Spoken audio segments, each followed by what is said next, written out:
Everyone, welcome to the channel. तो chapter 1 हो चुका है और चैप्टर 2 हमारा आज स्टार्ट होने वाला है। तो जिन्होंने अब तक चैप्टर 1 नहीं देखा वो जाके चैप्टर 1 देखो, उसके बाद ये चैप्टर देखो तो ज़्यादा अच्छे से समझ में आएगा, क्योंकि वो इंट्रोडक्शन था। तो अकाउंटिंग का इंट्रोडक्शन हो चुका है। अब हम लोग अकाउंटिंग के टर्म्स को जानेंगे, वो टर्म जो अब तक आप नहीं जानते थे। नए नए टर्म्स आपके लाइफ में आने वाले हैं, क्योंकि आपने कॉमर्स लिया है और कॉमर्स में सबसे इंपॉर्टेंट हमारा सब्जेक्ट क्या है, अकाउंटेंसी। तो अकाउंटेंसी में हमारा पास अब कुछ नए नए टर्म्स हमको मिलने वाले हैं, कुछ नए नए टर्म्स मिलने वाले हैं। तो वो टर्म जो आप पूरे साल यूज करोगे, पूरे अपनी जिंदगी में यूज करने वाले हो अकाउंटेंसी के, वो सारे टर्म्स को आज हम डिस्कस कर लेंगे, जिससे आपको बाद में अकाउंटेंसी समझने में प्रॉब्लम ना आए। ठीक है, चलो स्टार्ट करते हैं अपना चैप्टर। पहला क्या है, बिजनेस ट्रांजेक्शन। देखो बिजनेस ट्रांजेक्शन क्या होता है, बिजनेस में होने वाले जितने भी एक्टिविटी हैं, जितनी भी गतिविधियां हैं, उन सब हम लोग क्या बोलते हैं, बिजनेस ट्रांजेक्शन। लेकिन वो ट्रांजेक्शन जिसको हम लोग मनी के टर्म्स में मेजर कर सकते हैं, वो ट्रांजेक्शन जिससे हमारा फाइनेंशियल पोजीशन चेंज हो रहा हो, उसी को हम लोग बिजनेस ट्रांजेक्शन बोलते हैं और उसको ही अपने बुक में रिकॉर्ड करते हैं। ठीक है ना, क्या बोल रहे हैं वापस समझो, वो ट्रांजेक्शन जिससे बिजनेस का फाइनेंशियल पोजीशन चेंज हो रहा हो।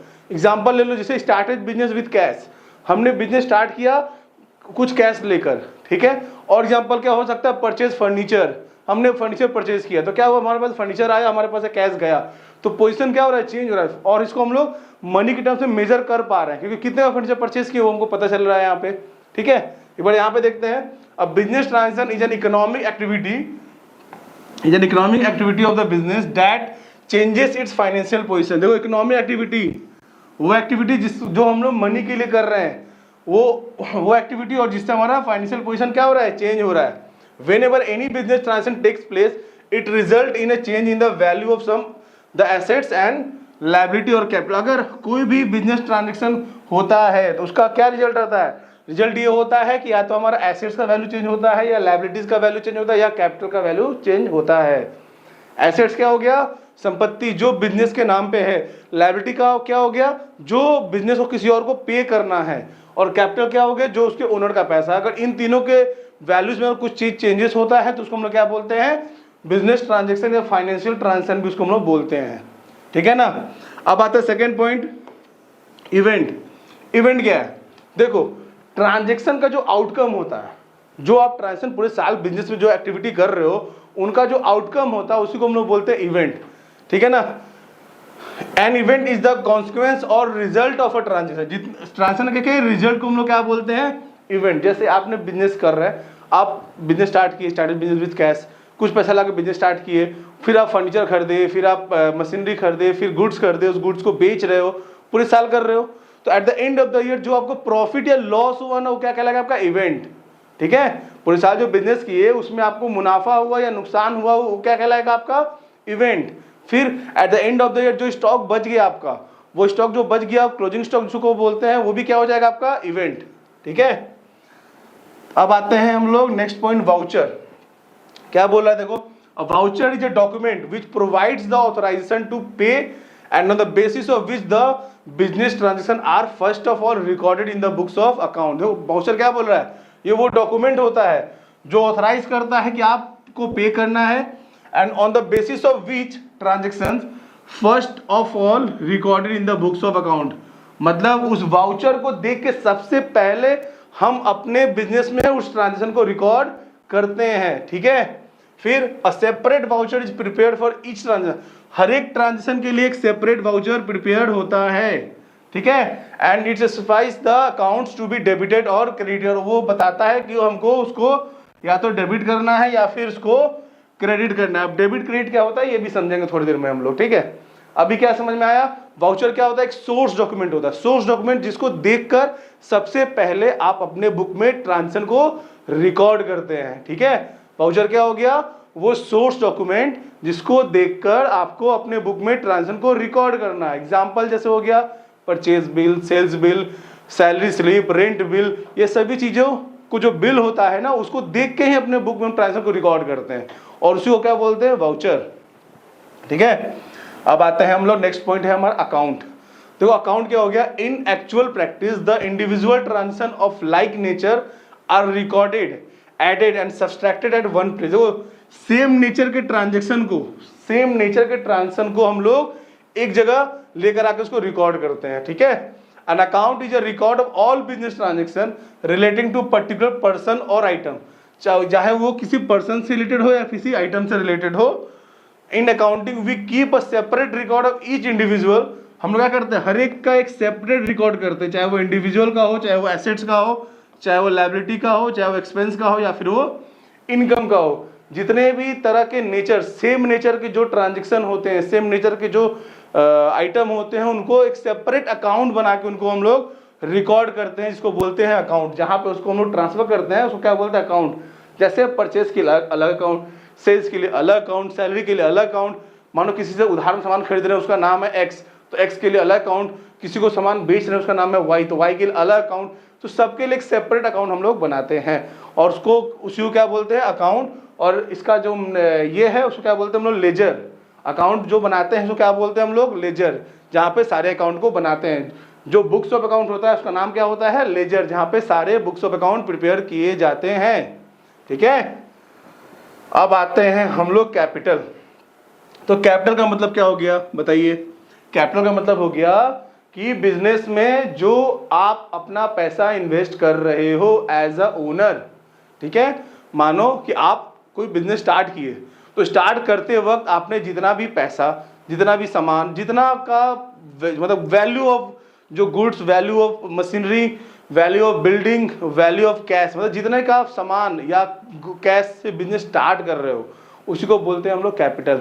ओनर का जितना भी बिजनेस में पैसा, बिल्डिंग, मशीनरी जितनी भी चीजें लगी हुई हैं वो सबको क्या बोला जाता है, capital. It refers to the amount invested by the proprietor in a business inter, simple सा बात, देखो, it refers to the amount invested by the proprietor in a business enterprise. क्या हो गया, it refers to the amount invested by the proprietor in a business enterprise. मतलब as a proprietor आप जितना पैसा बिजनेस में इन्वेस्ट कर रहे हो उसी को बोलते हैं कैपिटल।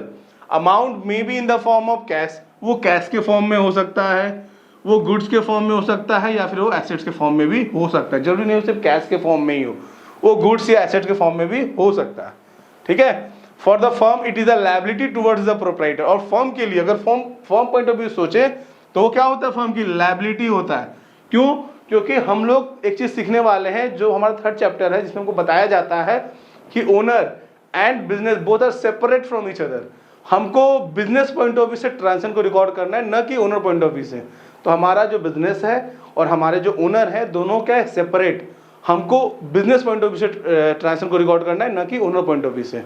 ठीक है, फिर उसके बाद क्या बोला जा रहा है, this is so because the proprietor is separate and distinct from the business. इसीलिए क्या बोला जाता है कि प्रोप्राइटर जो है वो क्या है, सेपरेट है, किससे, बिजनेस से सेपरेट है, distinct from its business, from the business. ठीक है, अब उसी के लिए एक चीज समझाया गया यहाँ पे, कैपिटल इक्वल टू, देखो आपके पास जितने भी पैसे हैं उनका वैल्यू क्या होता है।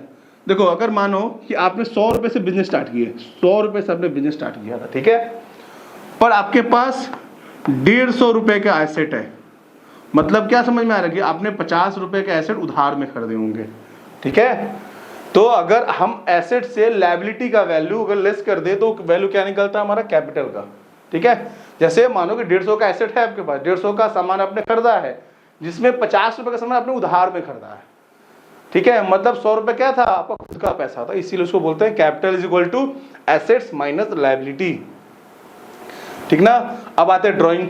तो ड्राइंग क्या होता है, सिंपल चीज है, एनी कैश और वैल्यू, एनी कैश और values of goods withdrawn by the owner for personal use. एकदम सिंपल सा चीज, देखो, any cash and value of goods withdrawn by the proprietor owner for personal use.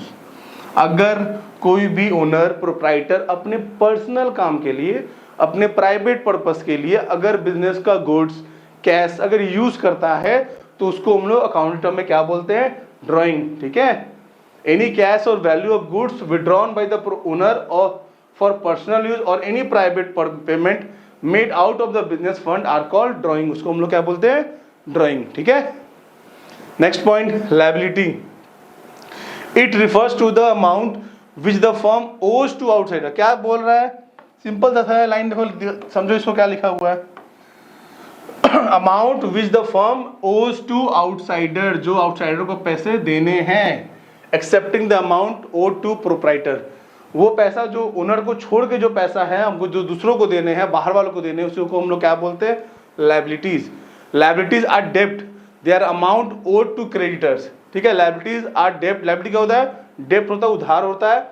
They are the amount owed to, जो कि हमको अपने creditors को देने होते हैं, क्रेडिटर जिससे हमने उधार लिया है उसको हमको देने रहते हैं, ठीक है। इसको हम लोग क्या बोलते हैं, liabilities is equal to assets minus capital. इसको भी समझो, देखो अगर आपके पास 150 का एसेट है, सेम एग्जांपल लेते जो ऊपर हमने लिया था, आपके पास 150 का एसेट्स है, उसमें से आपने 100 रुपए खुद के लगाए थे, आपके पास 150 का एसेट्स है, उसमें आपने 100 रुपए खुद के लगाए थे, तो आपने उधार कितना लिया होगा, 50, बस सिंपल सा है ना एकदम। तो liability is equal to assets minus capital, ठीक है। फिर बोल रहा जा रहा है लायबिलिटी में be divided into 2 parts, liability को 2 पार्ट में डिवाइड किया गया है।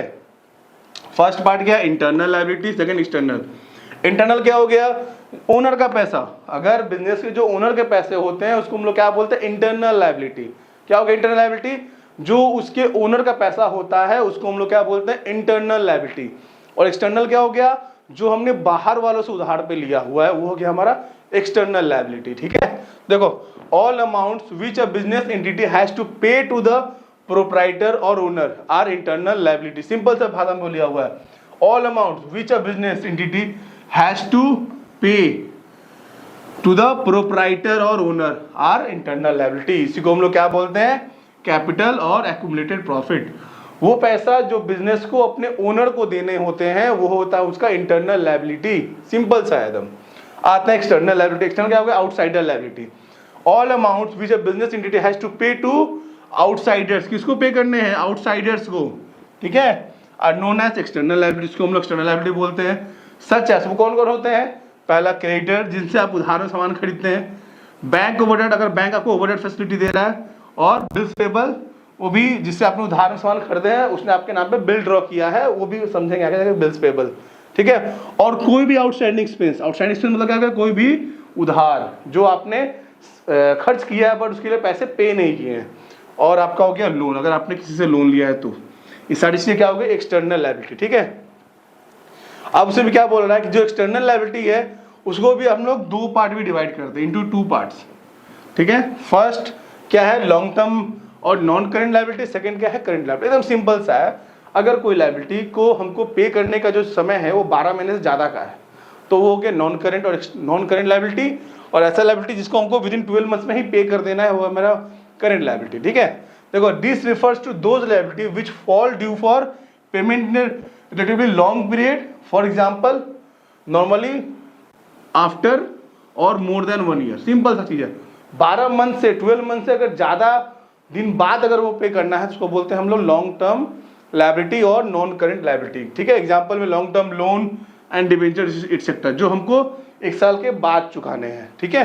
करेंट लायबिलिटी क्या हो गया, ऐसे लायबिलिटी जो हमको विद इन अ ईयर पे कर देना है, विद इन 12 मंथ हमको उसको पे कर देना है, वो क्या हो गया हमारा करेंट लायबिलिटी, ठीक है। और शॉर्ट टर्म लायबिलिटी भी उसको बोल सकते हैं। Current liability refers to those liability which are to be paid in a near future, normally within 1 year, normally within 1 year, ठीक है। एग्जांपल में bank overdraft, bills payable, creditor, outstanding expense and short term loan, ठीक है। फिर समझते हैं bank overdraft क्या हो गया। देखो अगर जैसे मानो कि मेरा बैंक में कौन सा अकाउंट होगा, सेविंग, बट बिजनेस अकाउंट क्या होगा, करंट अकाउंट। तो करंट अकाउंट होल्डर को बैंक एक फैसिलिटी देता है बैंक ओवरड्राफ्ट का, वो क्या कहता है आपके ट्रांजेक्शन को देखकर आपको एक तो फैसिलिटी देता है जिसमें अगर आपके अकाउंट में बैलेंस मानिए 1 लाख है फिर भी आप चाहो तो 1.5 लाख या 2 लाख का पेमेंट कर सकते हो, उसको बोलते हैं ओवरड्राफ्ट फैसिलिटी। तो अगर आप ज्यादा पेमेंट करोगे तो बैंक को पैसे आपको चुकता करने होंगे, तो उसी को बोलते हैं बैंक ओवरड्राफ्ट। तो वो भी हमको विद इन अ ईयर पे करना रहता है, ठीक है। बिल्स पेबल, देखो जिससे उधार में सामान खरीद रहे हैं, जिससे हम उधार में गुड्स परचेस कर रहे हो, क्या हो गया क्रेडिटर, ठीक है।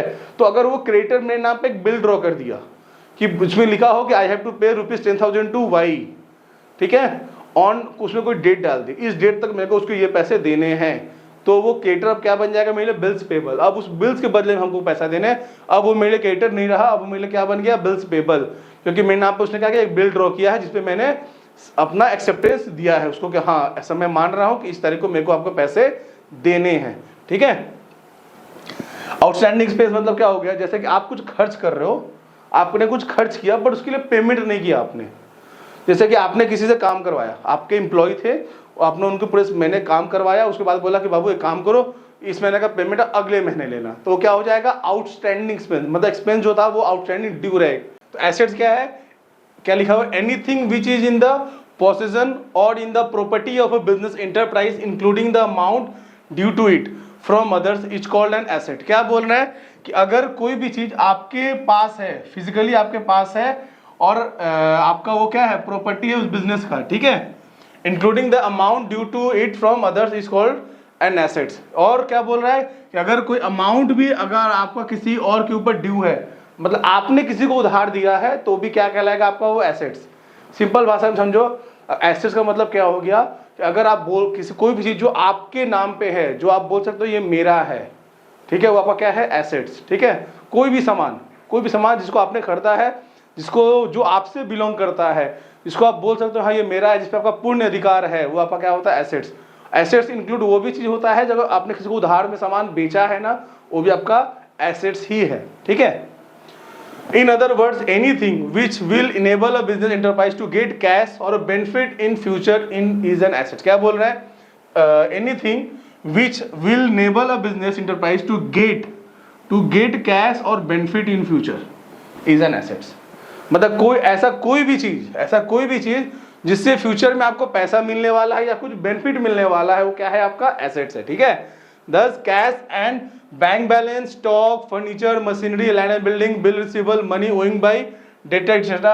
are all assets. क्या बोल रहे हैं, आप एग्जांपल क्या दे रहा है, कैश, आपके पास कैश है वो आपका एसेट्स है, आपका बैंक बैलेंस है वो भी एसेट्स है, स्टॉक जितने गुड्स आपके पास एसेट्स है, अगर आपने कुछ मशीनरी खरीदे हैं, फर्नीचर परचेस किए वो भी एसेट्स है, जमीन जायदाद सब एसेट है, बिल रिसीवेबल और मनी ओइंग बाई डेटर। इसको समझ लेते हैं।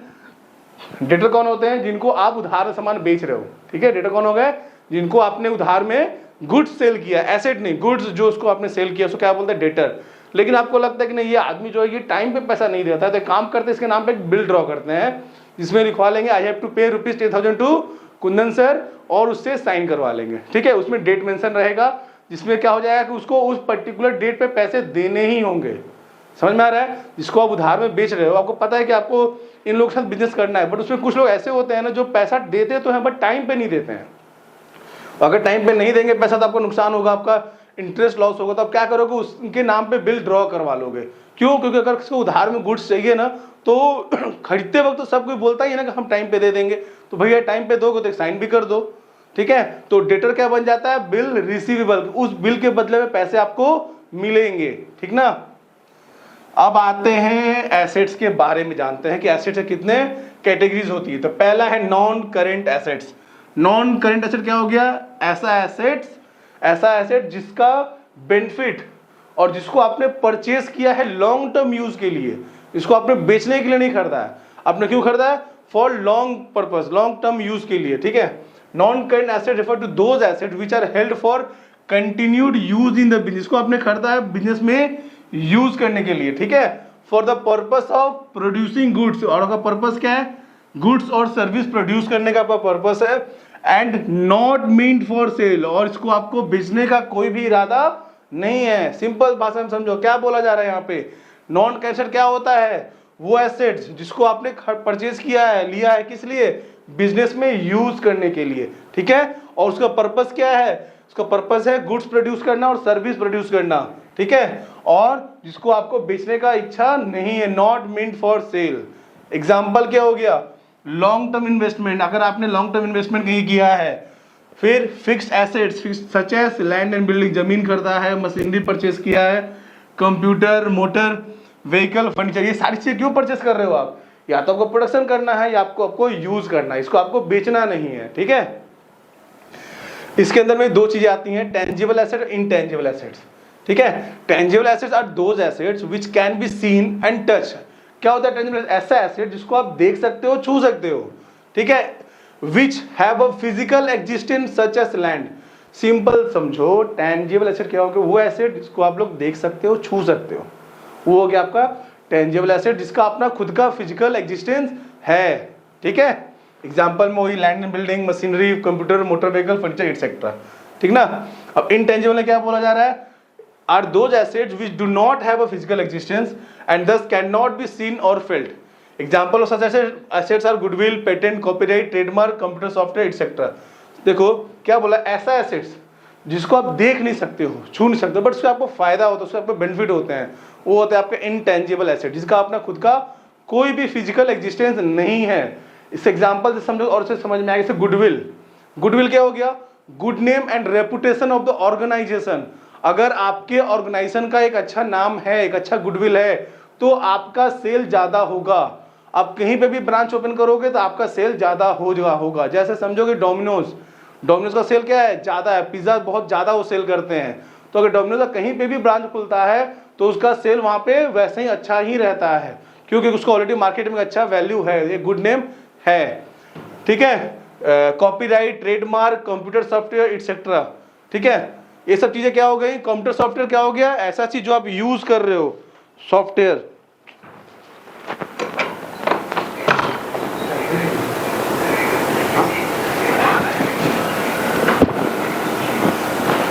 ठीक है,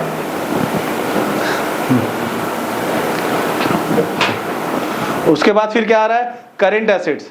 तो current assets are those assets, current assets are those assets which are meant for sale और which the management would want to convert into cash within 1 year. क्या होगा करेंट, ऐसा एसेट जिसको आपने परचेस ही किया सेल करने के लिए। ठीक है ना, एक ऐसा एसेट जिसको आपने परचेस ही किया है सेल करने के लिए। ठीक है, और लॉन्ग टर्म यूज करने के लिए आपने उसको परचेस नहीं किया है। ठीक है, देखो, are those assets which are meant for sale और which the management would want to convert into cash within 1 year, जिसको आपको कैश में कन्वर्ट कर लेना है विद इन 1 ईयर। ठीक है, दे दो ना। ठीक है, for example debtors are expected to be converted into cash within a reasonable short period. क्या बोला है, डेटर, डेटर कौन होते हैं, जिनको आपने उधार में गुड्स बेचा था। कौन डेटर, जिनको आपने उधार में गुड्स सेल किया है। ठीक है, तो उसको सिंपल समझो कि एग्जांपल क्या बोला है कि डेटर्स आर एक्सपेक्टेड, डेटर जिसको उधार में बेचोगे तो क्या बोलोगे, 1 साल बाद पैसा देना, क्या नहीं ना, उसको क्या बोलोगे कि भैया आपको जितना जल्दी से पैसे चुकता करने हैं, उसको 1, 2 या मैक्सिमम 3 महीने का समय, उससे ज्यादा का समय उसको आप नहीं देते हो। ठीक है, तो डेटर भी क्या हो गया, करेंट एसेट। ठीक है, फिर हो गया स्टॉक। स्टॉक क्या हो गया, कंटिन्यूसली सोल्ड। स्टॉक क्यों रखे हो, घर में थोड़ी सजा कर रखना है, उसको बेचना ही रहता है, तो ये भी क्या हो गया, करेंट एसेट, क्योंकि इसको भी विद इन 1 ईयर आप सेल कर दोगे। ठीक है, bill receivable are also converted. Bill receivable क्या हो गया भाई, ये तो रहता ही है कि आपको हम क्यों बिल ड्रॉ किए आपके ऊपर, क्योंकि आप टाइमली पैसा दे दो, और नॉर्मली बिल का मैक्सिमम टेन्योर 90 डेज का ही रहता है, उससे ज्यादा का नहीं रहता है। ठीक है, तो ये भी विद इन 1 ईयर कैश में कन्वर्ट हो जाता है। थर्ड पॉइंट है हमारा फिक्टिशियस और नॉमिनल एसेट। देखो इसमें डेफिनेशन क्या बोल रहा है, these are those asset, these are the asset which can not be realize in cash और no further benefit can be derive from this asset. क्या बोल रहा है कि ऐसा एसेट जिससे कभी भी कैश रियलाइज नहीं होगा, ठीक है, और उसका कोई भी फर्दर बेनिफिट भी नहीं है आपके लिए। ठीक है, सच assets include debit balance of PL account and expenditure not the return of such as assets side only for the purpose of transferring them into PL gradually over a period of time। Simple देखो, simple भाषा में समझो, fictitious और nominal ऐसे assets होता है जो generally asset नहीं होता, उसको हम लोग एसेट की तरह ट्रीट करते हैं। फिक्टिशियस नॉमिनल एसेट क्या हो गया, जनरली ये कोई एसेट नहीं होते हैं, इनको हम एसेट की तरह ट्रीट करते हैं।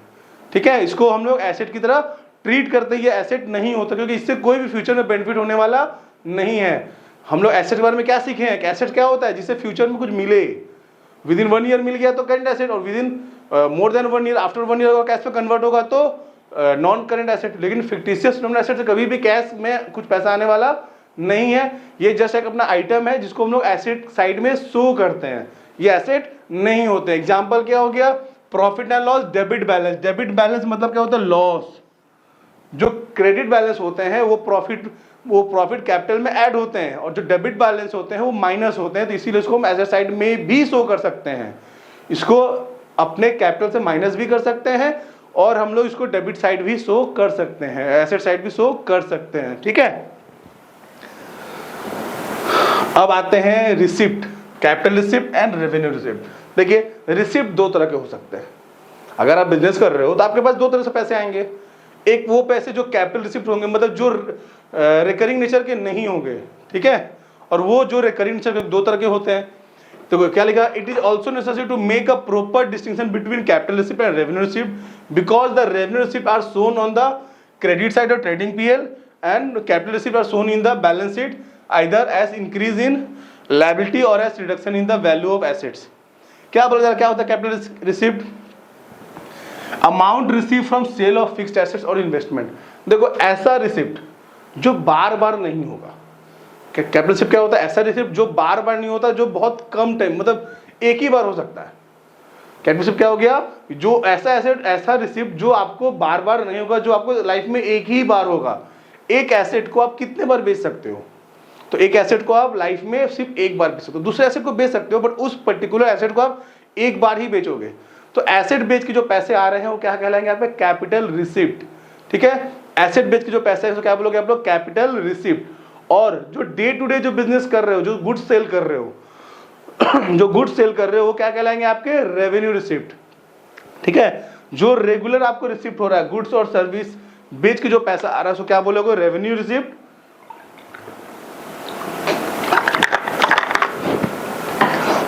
और जो एसेट बेच के जो पैसे आ रहे हैं वो क्या कहलाएंगे? आपके कैपिटल रिसिप्ट। फिर एक और एग्जांपल देते हैं, capital contributed by the proprietors, partners और money obtain from issue of shares and debenture in case of company. Company के केस में जो प्रोप्राइटर कैपिटल इशू किया है, पार्टनर्स जो बिजनेस में पैसा लगा रहे हैं, और शेयर इशू कर रहे हैं in case of company, share और डिबेंचर क्या बोलते हैं? Capital receipt. और amount receive by the way of loan, अगर आप लोन भी ले रहे हो तो भी क्या कहलाएगा? Capital receipt. अगर कैपिटल रिसिप्ट होगा तो उसको हमको अपने प्रॉफिट एंड लॉस अकाउंट में रिकॉर्ड नहीं करेंगे, हम उसको अपने बैलेंस शीट में लायबिलिटी साइड में शो करेंगे।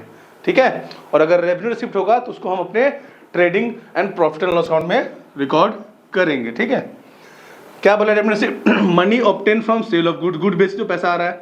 Commission and fee receive from service render, service provide किए थे वहां से कमीशन और फी आ रहा है। और interest and dividend receive on investment, आपने इन्वेस्टमेंट किया है वहां से इंटरेस्ट और डिविडेंड आप रिसीव कर रहे हो। तो सिंपल भाषा में ऐसा रिसिप्ट जो आपको वन टाइम होने वाला है वो हो गया आपका कैपिटल रिसिप्ट। और ऐसा रिसिप्ट जो आपको रेगुलर, आपका बिजनेस का जो फ्लो ही है, बिजनेस कर रहे हो, गुड्स सेल कर रहे हो, तो सेल गुड्स तो आप रेगुलर सेल करोगे ना, वो हो गया आपका रेवेन्यू रिसिप्ट। एक्सपेंडिचर, तो एक्सपेंडिचर क्या होता है? पहले खर्चे को हम लोग जान लेते हैं। ठीक है, एनी डिसबर्समेंट ऑफ कैश और ट्रांसफर ऑफ प्रॉपर्टी और incurring a liability for the purpose of acquiring assets, goods और सर्विस को एक्सपेंडिचर। क्या बोल रहा है कि एनी डिसबर्समेंट ऑफ कैश, मतलब कैश का डिसबर्समेंट, मतलब कैश जो हम लोग दे रहे हैं किसी को, ठीक है, और ट्रांसफर ऑफ प्रॉपर्टी, या फिर हम अपना प्रॉपर्टी किसी को ट्रांसफर कर रहे हैं, और इनकरिंग अ लायबिलिटी, इनकरिंग लायबिलिटी मतलब हम लोग तो लायबिलिटी अपना इनकर कर रहे हैं, किस पर्पज से? एक्वायरिंग एसेट, अगर एसेट खरीद रहे हैं, गुड्स खरीद रहे हैं, गुड्स खरीद रहे हैं, या फिर सर्विस हम लोग खरीद रहे हैं, तो उसको क्या बोलते हैं हम लोग? एक्सपेंडिचर। मतलब किसी भी कारण से अगर आप एसेट खरीद रहे हैं, गुड्स खरीद रहे हैं, या सर्विस रेंडर कर रहे हैं, सर्विस ले रहे हैं, और उसके लिए अगर आप पैसे दे रहे हैं किसी को, तो क्या कहलाएगा? वो एक्सपेंडिचर। ठीक है, it mean that any types of payment for the receipt of benefit is term and expenditure. It means that any types of payment for the receipt of benefit, अब आप किसी भी बेनिफिट के लिए अगर कुछ पैसे दे रहे हैं, किसी भी बेनिफिट के लिए अगर कुछ पैसे दे रहे हैं, तो क्या कहलाएगा? आपका एक्सपेंडिचर। एक्सपेंडिचर में be classified into 3 categories, capital expenditure, revenue expenditure और डेफर्ड रेवेन्यू एक्सपेंडिचर। एकदम सिंपल भाषा में समझो, अगर किसी भी मतलब किसी भी बेनिफिट के लिए अगर आप कुछ पैसे दे रहे हो तो उसे क्या बोलोगे? कैपिटल, उसको बोलो एक्सपेंडिचर। ठीक है, किसी भी बेनिफिट को यूज करने के लिए, चाहे गुड्स खरीदने के लिए, चाहे एसेट्स खरीदने के लिए, चाहे सर्विस के लिए, अगर आप किसी को पैसे दे रहे हो तो क्या कहलाएगा? Capital expenditure. खर्चे 3 तरह के होते हैं, कैपिटल एक्सपेंडिचर, रेवेन्यू एक्सपेंडिचर और डेफर्ड रेवेन्यू एक्सपेंडिचर। तो कैपिटल एक्सपेंडिचर क्या हो गया? ऐसा एक्सपेंडिचर जो आप किसी एसेट को परचेस करने के लिए कर रहे हो, वो खर्चा जो बार बार नहीं होता है। Any expenditure which is incurred in acquiring or increasing the value of assets, fixed asset term as capital expenditure। क्या बोल रहा है?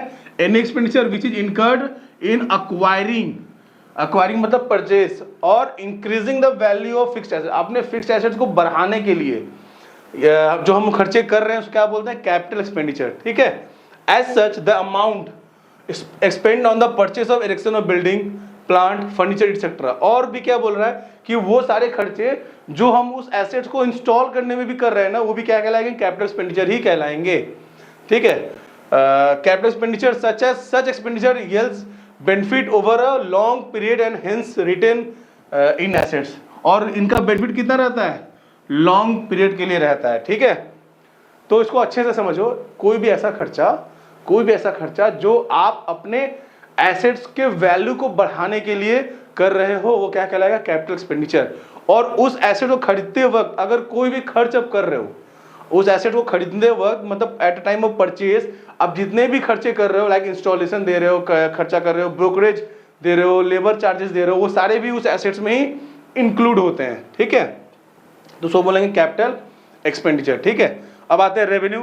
तो any expenditure the full benefit of which is received during one accounting period is termed revenue expenditure, such as cost of goods sold, salary, rent, electricity charge etcetera. As such all the revenue expenditure are debited to trading and PL account. कोई भी खर्चा जिसका full benefit क्या होता है, receive during 1 year, one accounting period is termed as revenue. मतलब ऐसा कोई भी खर्चा जिसका बेनिफिट आपको 1 साल से ज्यादा के लिए मिलने वाला नहीं है, जिसका full benefit with in 1 year complete हो जाएगा, उसको बोलते हैं हम लोग रेवेन्यू एक्सपेंडिचर। उसका एग्जांपल क्या हो गया, cost of goods sold, salary, rent, electricity charge etcetera. ठीक है, as such all the revenue expenditure are debited to trading and PL account. ठीक, और थर्ड पॉइंट क्या है, deferred revenue expenditure. There are certain expenditure which are revenue nature. कुछ ऐसे और भी खर्चे होते हैं जो रेवेन्यू नेचर के ही होते हैं, लेकिन उनका जो बेनिफिट है वो 1 साल से ज्यादा के लिए होता है, वो हो गया आपका deferred revenue expenditure. These are certain expenditure which are revenue in nature, but the benefit of which is likely to be derived over a number of years. Such expenditure are termed as deferred revenue expenditure. The benefit of such expenditure are last between 3 to 7 years. ठीक ना, वापस एक बार expenditure को समझते हैं, important topic है। पहला क्या है, कैपिटल। तो ऐसा खर्चा जो हम अपने एसेट्स के वैल्यू को इंक्रीज करने के लिए कर रहे हैं। ठीक है, ऐसा खर्चा जो हम अपने एसेट्स के वैल्यू को इंक्रीज करने के लिए कर रहे हैं, जो बार बार नहीं होता है, वो क्या, कैपिटल एक्सपेंडिचर। और ऐसा खर्चा जो हम डे टू डे एक्सपेंसेस को मीट करने के लिए कर रहे हैं, अगर हमको अपने ऑपरेटिंग खर्चे कर रहे हैं, अगर बिजनेस करना है तो ऑपरेटिंग खर्चे करने होंगे, डे टू डे एक्सपेंसेस को पे करने ही होंगे, जैसे रेंट पे करने होंगे, सैलरी पे करने होंगे, ये सब क्या हो गए, रेवेन्यू एक्सपेंडिचर। और डेफर्ड रेवेन्यू क्या हो गया, ऐसा खर्चा जो रेवेन्यू नेचर का ही होता है, बट इसका जो बेनिफिट है वो 1 साल से ज्यादा के लिए होता है, 3 साल से 7 साल इसका एवरेज पीरियड रहता है, उसको हम लोग बोलते हैं डेफर्ड रेवेन्यू एक्सपेंडिचर। ठीक ना, अब आते हैं एक्सपेंस में। एक्सपेंस क्या हो गया, खर्चा, वही रेवेन्यू खर्चे को ही रेवेन्यू एक्सपेंडिचर हम लोग बोलते हैं expense. Expense is the cost incurred in producing and selling the goods and services. ठीक है, एक्सपेंस क्या हो गया, expense is the cost incurred in producing and selling the goods और सर्विस। ठीक है, और भी क्या बोला है, expenses is the cost of use of thing और service for the purpose of generating revenue. Revenue को जनरेट करने के लिए जो भी आप खर्चे कर रहे हो उसको क्या बोलते हैं, एक्सपेंस। तो जनरली रेवेन्यू एक्सपेंडिचर को हम लोग क्या बोलते हैं, एक्सपेंस। ठीक है, फिर आता है income. Income different from revenue. Income क्या है, जो रेवेन्यू से थोड़ा डिफरेंट है। Amount receive from sale of goods is called revenue and the cost of goods sold as expense. तो income is equal to revenue minus spend. देखो ये थोड़ा सा कॉम्प्लिकेटेड, देखो सिंपल भाषा समझाते हैं आपको। देखो जैसे अगर आप कोई गुड सेल कर रहे हो तो उससे आपको कितने रुपए मिले, 100 रुपए। ठीक है, आपने एक गुड सेल किया, इसका वैल्यू कितना है, 100 रुपए। 100 रुपए आपका सेल्स वैल्यू है, तो इसको हम लोग क्या बोलेंगे, रेवेन्यू। सो क्या बोलेंगे हम लोग, रेवेन्यू। अगर कोई भी सामान आप बेच रहे हो, ठीक है, बेच रहे हो, उसको कितने रुपए मिले आपको, 100 रुपए, तो उसको क्या कहलाएंगे, रेवेन्यू। ठीक है, बट उस गुड्स का वैल्यू कितना था, तो वैल्यू था 80, तो उसमें आपको कितने का फायदे हुए, 20। तो ये जो 100 था ये क्या हो गया, रेवेन्यू। ठीक है, ये हो गया एक्सपेंस, और इसको लेस करके जो आया उसको क्या बोलते हैं, इनकम। इसको हम लोग प्रॉफिट नहीं बोलेंगे, क्या बोलेंगे, इनकम। क्यों नहीं बोलेंगे प्रॉफिट, क्योंकि प्रॉफिट का बात तब होगा जब पूरा 1 साल का एक पूरे पीरियड का बात होगा। अगर किसी पर्टिकुलर 1 दिन का बात होगा या एक गुड्स का बात होगा तो उसको हम लोग प्रॉफिट नहीं बोलते, उसको क्या बोलते हैं, इनकम। ठीक है, समझ में आ रहा है क्या बोल रहे हैं, कि अगर कोई गुड्स आप 100 में बेच रहे हो तो क्या कहलाएगा आपका, रेवेन्यू। उसका प्राइस कितना था, 80। ठीक है, तो आपको इनकम कितने का, वो 20 रुपए का। जो 20 रुपए ये है आपका इनकम, ये आपका प्रॉफिट नहीं है। प्रॉफिट क्यों नहीं है, कि प्रॉफिट का मतलब क्या होगा, अगर प्रॉफिट का बात कभी भी होगा मतलब वो पूरे एक पीरियड का होगा, पूरे एक साल का होगा, विद इन मतलब एक दिन या 2 दिन का नहीं होगा, ठीक है ना। तो उसी को हम लोग बोलते हैं आपका इनकम। एक्सपेंस बार में दिया, it is the excess of total revenues over total expenses of a business enterprise in an accounting period. Accounting period कितने दिन का होता है आपका? अकाउंटिंग पीरियड कितने दिन का होता है? 12 मंथ्स का होता है, ठीक है। आपका जो अकाउंटिंग पीरियड है कितने दिन का होता है? 12 मंथ्स का होता है। जो बात हम यहाँ बोले ना, पूरा अकाउंटिंग पीरियड का अगर बात होगा तो ही उसको बोलेंगे प्रॉफिट, अदरवाइज वो क्या बोलेंगे? इनकम, ठीक ना। जैसे 100 रेवेन्यू, 80 एक्सपेंस और 20 क्या हो गया? इनकम। बट अगर टोटल इनकम बोलेंगे पूरे साल का तो क्या बोलेंगे हम लोग? प्रॉफिट। अब आते हैं गेन। देखो प्रॉफिट गेन में ज्यादा डिफरेंस नहीं है, सेम टाइप का ही चीज है, बट गेन कब होता है? जब हम अपने एसेट्स को बेच के मुनाफा कमाते हैं। गुड्स बेच के जो फायदा हो रहा है इनकम, पूरे साल का इनकम प्रॉफिट, बट एसेट बेच के जो फायदा होगा उसको क्या बोलेंगे हम लोग? गेन, ठीक है। It is a monetary benefit, profit और एडवांटेज रिजल्टिंग फ्रॉम इवेंट और transaction which are incidental to business such as sale of fixed assets और विनिंग अ कोर्ट केस और appreciation in the value of assets, ठीक है। Generally goods बेच के जो फायदा होता है उसको हम लोग गेन नहीं बोलते हैं, एसेट बेच के जो फायदा होता है उसी को हम लोग गेन बोलेंगे। लॉस क्या हो गया? अगर कोई भी बिजनेस आपको नुकसान हो रहा है, अगर आपका एक्सपेंडिचर जो है ज्यादा हो गया आपके इनकम से, तो क्या कहलाएगा? Loss. The term conveys two meaning. First, it conveys the result of the business for a period when total expenses exceed the total revenue. क्या बोल रहा है? अगर एक पीरियड का जो एक्सपेंस है वो ज्यादा हो गया किससे? आपके टोटल रेवेन्यू से। आपने कमाए टोटल पूरे साल में 10 लाख, खर्चे हो गए 12 लाख, तो 2 लाख क्या हो गया आपका? लॉस, ठीक है। उसके बाद आते हैं परचेस। देखो परचेस क्या होता है, आपको नाम परचेस क्या समझ, बस जो खरीद रहे हैं, बट जो खरीद रहे नहीं, अगर गुड्स खरीद रहे हैं, अगर आप अपने बिजनेस का जो गुड्स खरीद रहे हो उसी को आप परचेस रिकॉर्ड करोगे। बट अगर एसेट खरीद रहे हो, मतलब ऐसा कुछ चीज खरीद रहे हो जिसको आपको पूरे साल यूज करना है, तो उसको परचेस रिकॉर्ड नहीं करोगे, उसको क्या रिकॉर्ड करोगे? As a asset. और अगर ऐसा कुछ खरीद रहे हो जिसको आप खरीद रहे हो इसी पर्पज से किसको बेच देना है, तो क्या कहलाएगा? वहां पे रिकॉर्ड करेंगे एज अ परचेस, ठीक है। तो अगर ऐसा कुछ भी चीज खरीद रहे हो जिसका मेन मोटिव क्या है? सेल, तो क्या उसको रिकॉर्ड करेंगे अपने बुक में? परचेस। और अगर ऐसा कुछ भी खरीद रहे हो जिसका मेन यूज क्या रहता है? यूज करना, तो क्या कहलाएगा? वो assets. The term purchase is use only for the purchase of goods. अगर आप अपने गुड्स को परचेस कर रहे हो तो ही आपको परचेस टर्म को यूज करना है।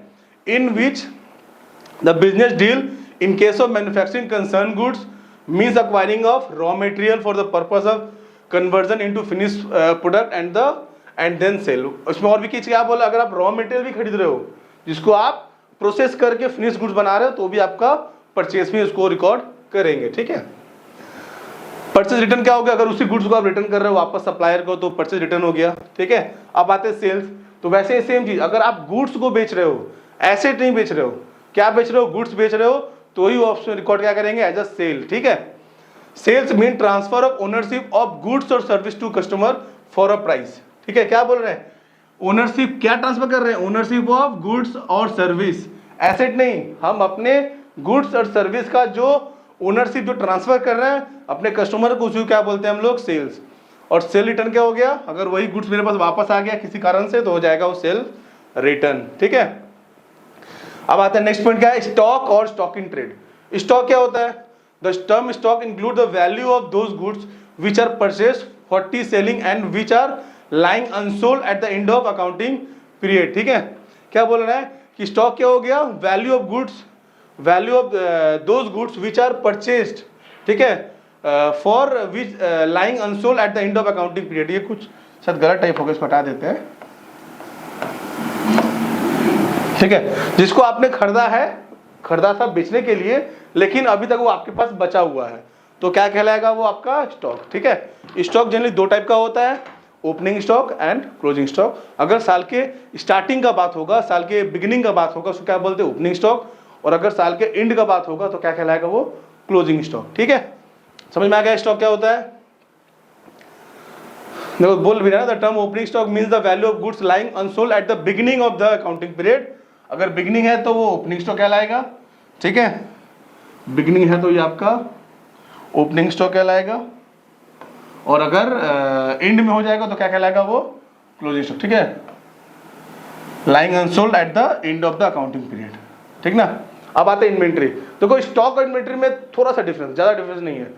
तो इन्वेंट्री क्या, स्टॉक किसके लिए मेनली जानी करते हैं, जो ट्रेडिंग बिजनेस होते हैं, जिनके पास सिर्फ गुड्स खरीद रहे हैं बेच रहे हैं, ठीक है। बट वो कंपनी जो गुड्स मैन्युफैक्चर कर रहा है, गुड्स बना रहा है, तो उसके लिए हम लोग टर्म यूज करते हैं इन्वेंट्री।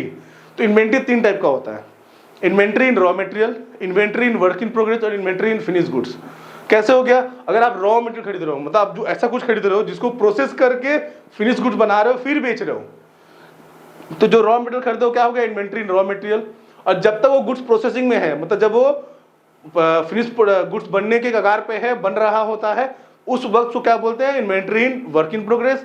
और जब वो गुड्स कंप्लीट हो जाता है तो क्या बोलते हैं, इन्वेंट्री इन फिनिश गुड्स, ठीक है।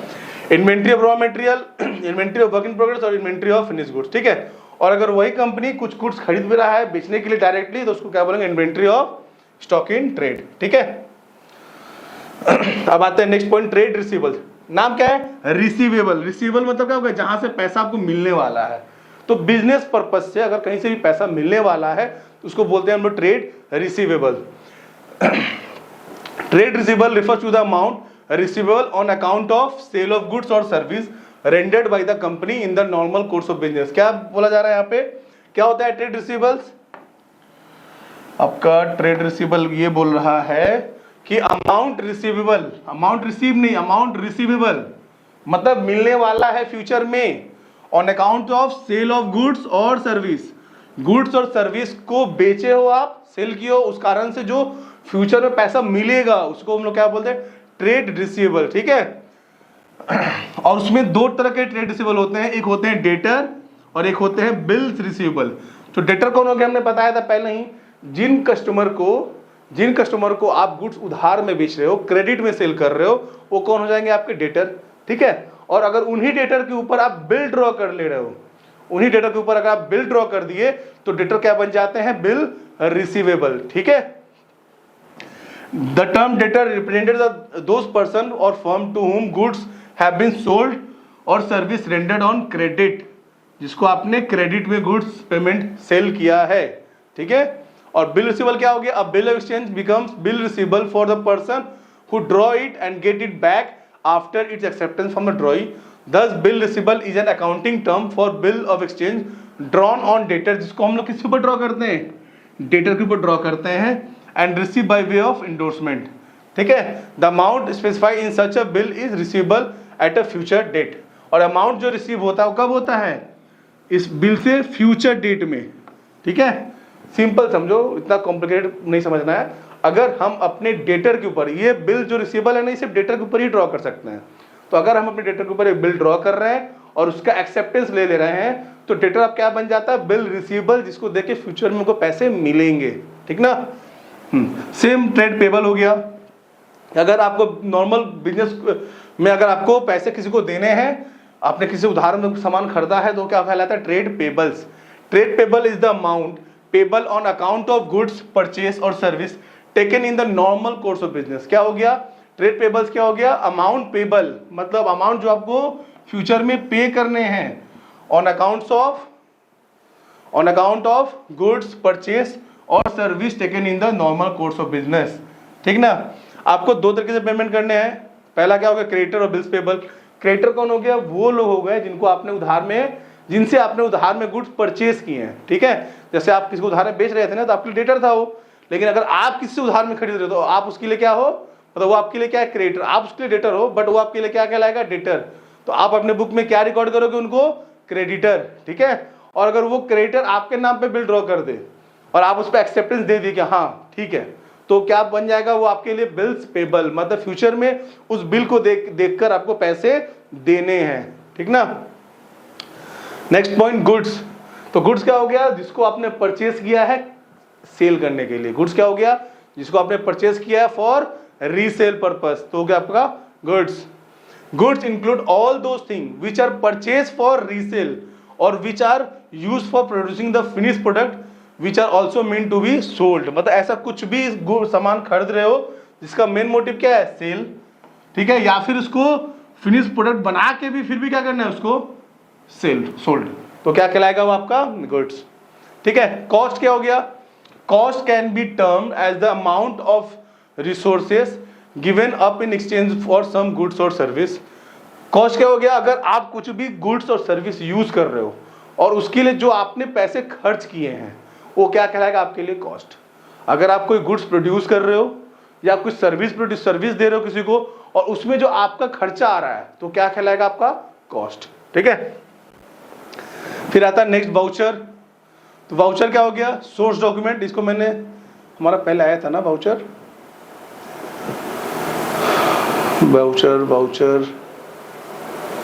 हाँ वाउचर हो चुका है। वाउचर क्या हो गया, सोर्स डॉक्यूमेंट, इसको देख के हम लोग बुक में ट्रांजैक्शन को रिकॉर्ड करते हैं। ठीक है, तो वाउचर हो गया। हाँ, अब आते हैं डिस्काउंट। डिस्काउंट आपको पता ही हो क्या होता है। Discount is either an allowance offered by the seller of goods out of the selling price of goods or a deduction for making prompt payment. It is of two types. अगर जो seller है अगर आपको कुछ allowance देता है, कुछ price में कुछ डिस्काउंट, प्राइस कम कर देता है, उसको क्या बोलते हैं हम लोग, डिस्काउंट। ठीक है, डिस्काउंट मेनली दो टाइप का होता है, ट्रेड डिस्काउंट और कैश डिस्काउंट। ट्रेड डिस्काउंट क्या हो गया, अगर हम अपने कस्टमर को अट्रैक्ट करने के लिए जो डिस्काउंट देते हैं वो होता है ट्रेड डिस्काउंट। जैसे जितने भी शॉपिंग मॉल्स में रहते हैं ना, 50% डिस्काउंट, 60% डिस्काउंट, जिसको देख के क्या होता है आप लोग अट्रैक्ट होते हो, नहीं एक बार जाके देखते हैं है क्या वहां पे, तो क्या कहलाएगा ट्रेड डिस्काउंट। ठीक है, और कैश डिस्काउंट क्या होता है, अगर कोई सप्लायर अगर गुड्स सेल किया था मार्केट में, उसको पैसे का रिक्वायरमेंट है, तो कैश कलेक्शन को इंप्रूव करने के लिए जो डिस्काउंट देते हैं उसको बोलते हैं हम लोग cash discount.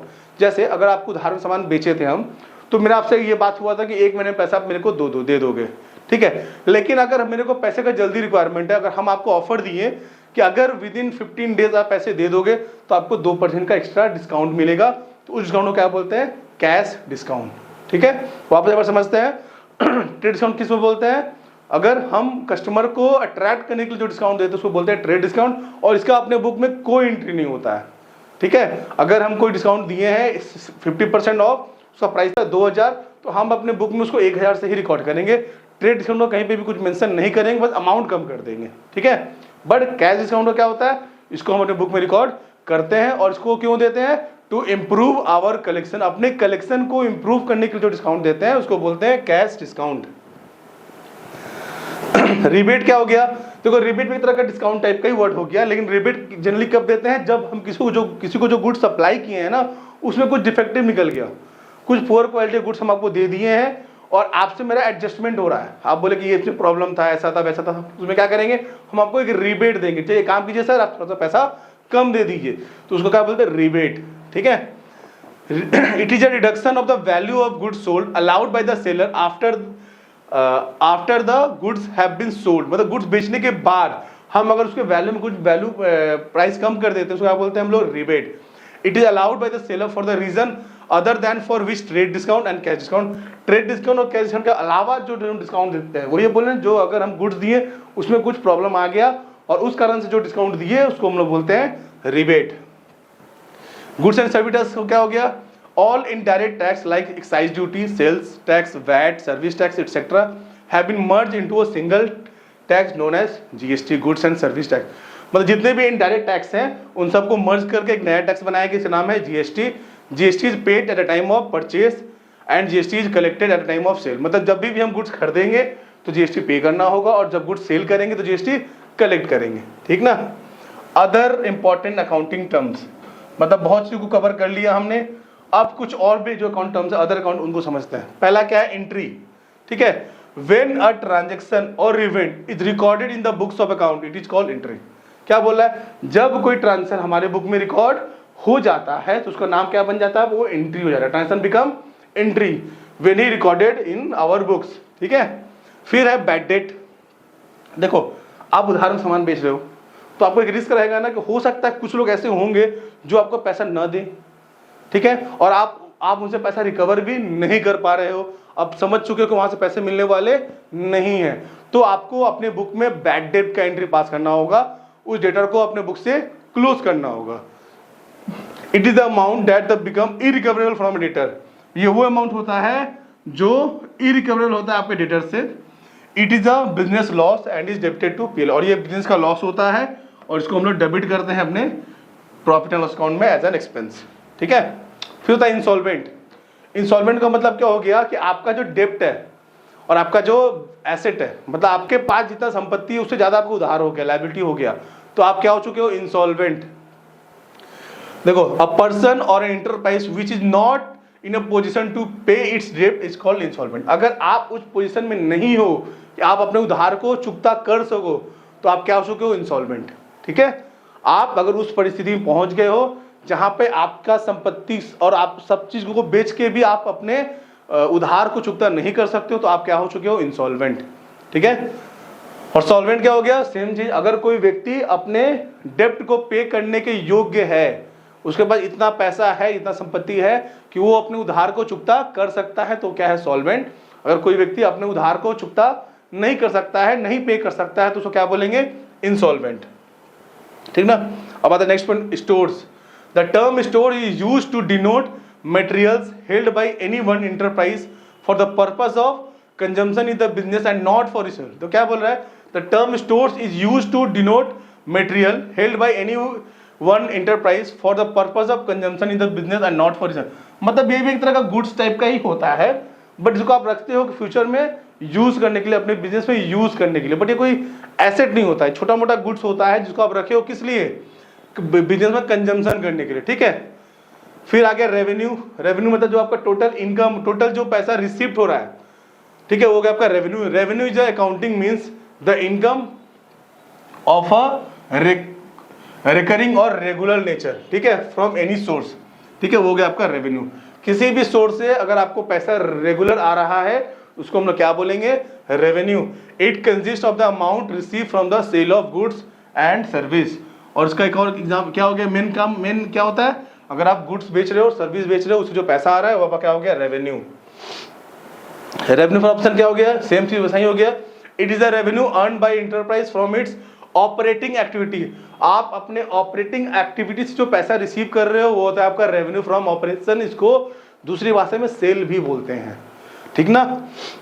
It includes revenue from sale of goods and revenue from sale of service. ठीक है, नेक्स्ट पॉइंट है एंटिटी।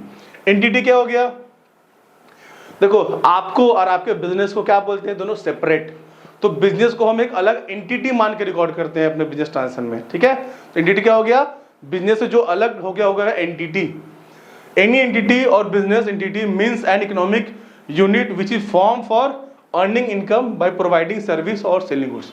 ठीक है, एनी एंटिटी और business entity means an economic unit, मतलब वो एक इकोनॉमिक यूनिट है। ठीक है, कोई भी एंटिटी और बिजनेस एंटिटी जिसका मीन क्या है, इकोनॉमिक यूनिट है, विच जिसको हम लोग फॉर्म किए हुए हैं किस लिए, फॉर अर्निंग इनकम। ठीक है, उसको क्या बोलते हैं, एंटिटी। सिंपल भाषा में आपका जो बिजनेस है, आपका जो ऑर्गेनाइजेशन है, उसको हम लोग क्या बोलेंगे, एंटिटी। टर्नओवर, पूरे साल का जो सेल्स है, पूरे अकाउंटिंग पीरियड का जो सेल होता है उसको क्या बोलते हैं, टर्नओवर। एकदम simple. Turnover means total sales made in a particular period. पूरे पीरियड का जो टोटल सेल्स होता है उसको क्या बोलते हैं, टर्नओवर। ठीक ना। लाइव स्टॉक, अगर आप जानवरों में कुछ बिजनेस कर रहे हो, like domestic animal such as cattle और horses are known as livestock. ठीक ना। और लास्ट पॉइंट क्या हो गया हमारा, इन्वेस्टमेंट। तो investment refers to deployment of fund in the shares और debentures of company with the intention of earning return. Simple समझो, अगर आपके पास आपका बिजनेस का पैसा अगर आप किसी और की कंपनी में लगा रहे हो, किसी और कंपनी के शेयर्स में लगा रहे हो, किस लिए आपका इंटेंशन क्या है, फॉर अर्निंग रिटर्न, तो क्या हो गया आपका इन्वेस्टमेंट। ठीक है, investment refers to deployment of fund in the shares और debentures of company with the intention of earning return. मतलब दूसरे कंपनी में, अपने कंपनी में नहीं। अगर दूसरे कंपनी में कुछ पैसा लगा रहे हो for earning profit, earning income, वो क्या हो गया आपका इन्वेस्टमेंट। ठीक है, तो आज ये चैप्टर हमारा खत्म रहा। अगर आपको किसी भी पॉइंट में कुछ डिफिकल्टीज होती है तो आप लोग कमेंट करो, जिससे हम और अच्छे से आपको समझा पाएं। ठीक है, और हमारा एक और वीडियो अपलोड हुआ था चैप्टर 1 का, तो आप लोग अगर उस वीडियो को नहीं देखो तो उसको देखो। ठीक है, नेक्स्ट मिलते हैं हमारा जो चैप्टर 3 है ये अकाउंटिंग प्रिंसिपल। ठीक है, तो हमारा नेक्स्ट चैप्टर क्या होने वाला है, अकाउंटिंग प्रिंसिपल, जो कि बहुत ही इंपॉर्टेंट चैप्टर है। तो फिर मिलते हैं हमारे नेक्स्ट वीडियो में, तब तक के लिए थैंक यू फॉर वॉचिंग। ठीक है।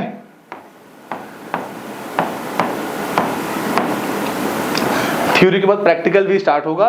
तो मिलते हैं पहले थर्ड अकाउंटिंग प्रिंसिपल में, उसके बाद हम लोग कुछ प्रैक्टिकल चैप्टर्स को भी स्टार्ट करेंगे। ठीक है, बाय।